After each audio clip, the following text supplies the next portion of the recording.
We all know the name Rosa Parks, whose defiance on a Montgomery, Alabama bus became a turning point in the civil rights movement back in 1955. But chances are you may not have heard about this woman.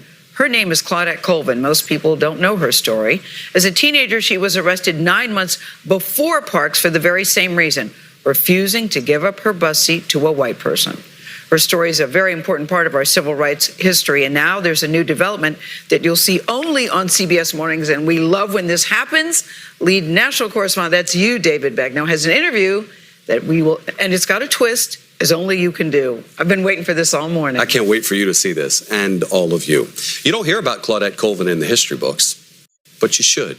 She's now a great-grandmother, and for the past 66 years, she has lived with a criminal record.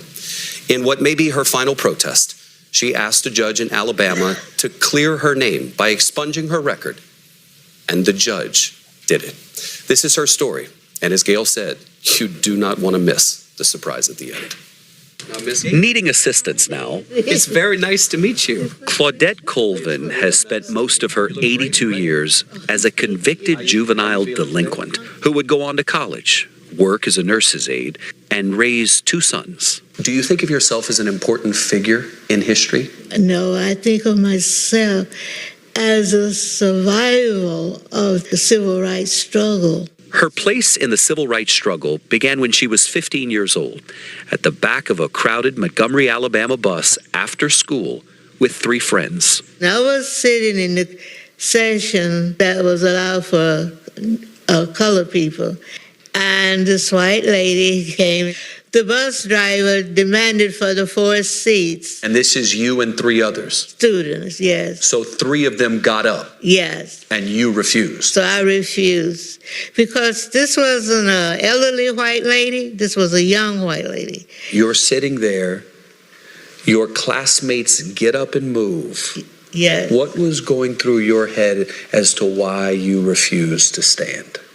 I said, I could not move because history had me glued to the seat.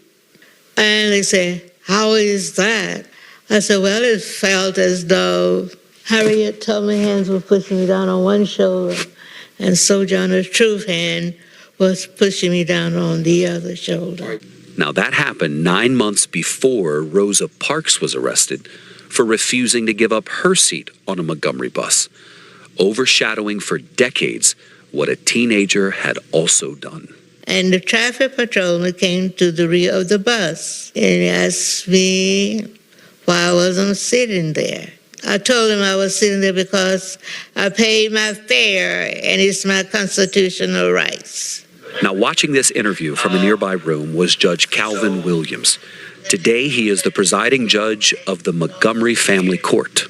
And then what happened? Oh, lo and behold, 2 squad car patrolmen stopped and, cut the bus off. And they stopped, and we said, oh, my. We invited the judge to listen in and hear Colvin's account of what the police did to her in 1955. And he asked me why I wasn't sitting there. And I was even more defiant. And I said, I paid my fare, and it's my constitutional rights. He said, constitutional rights? And all I know. And they put me in the squad car, and they handcuffed me through the window. Claudette Colvin was jailed, charged with disturbing the peace, breaking segregation law, and found guilty of assaulting police officers, clawing them with her fingernails. They said I clawed the policeman and I kicked the police. I didn't do all of that. Was it the one and only time in your life that you've gone to jail? Yes. At the time I represented Claudette Colvin, there was no Rosa Parks case. As a young attorney, Fred Gray, later portrayed by Cuba Gooding Jr. in the film Selma, took up her case.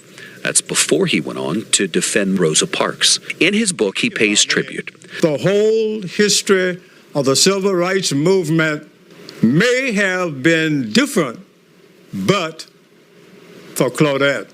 At the age of 16, she made headlines again as one of 4 plaintiffs in the lawsuit that would end Alabama's bus segregation in the landmark Browder versus Gale Supreme Court decision. When you won in court, Yes. you could sit in the front row if you wanted. Yes. And did you? Yes. But the charge of assaulting police officers remained. Fast forward to today. When Judge Calvin Williams in Montgomery, Alabama read her appeal, he expunged her 66-year-old criminal record. And I'm no longer a juvenile delinquent at 82. She was not present when the judge ruled. She didn't know his name. She didn't even know what he looked like. We have a surprise. That was a surprise. We have a surprise for you. What is a surprise? Someone would like to meet you. Hello, Ms. Colvin. Judge Calvin Williams. Wow, wow, wow, wow, wow. Judge Calvin Williams. Oh, my goodness. Oh, Lord. Oh, my goodness. On behalf of myself and all of the judges of Montgomery, offer my apology for an injustice that was perpetrated upon you. Oh, this is a surprise. So you didn't know that the judge who did this was African American? No, I'm so proud. The judge wasn't even born when Miss Colvin refused to give up her seat on that bus. When she did this in 1955, there were no African American judges in Montgomery.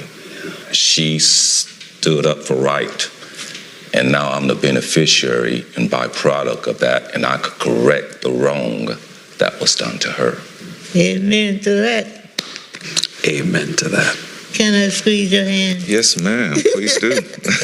So great to meet you. Thank you. Oh, David, she's giggling like a little girl.